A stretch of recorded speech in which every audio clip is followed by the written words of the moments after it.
रीमा ने हाल ही में अपने नए घर में प्रवेश किया था। यह एक पुराना घर था जो एक शांत कॉलोनी में स्थित था। सब कुछ सामान्य लग रहा था जब तक कि एक रात को उसके दरवाजे पर अजीब दस्तक ने सब कुछ बदल दिया।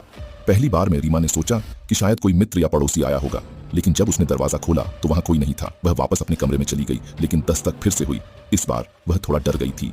रीमा ने फैसला किया कि वह इस रहस्य को सुलझाएगी। उसने देखा कि दस्तक हर रात ठीक उसी समय होती थी।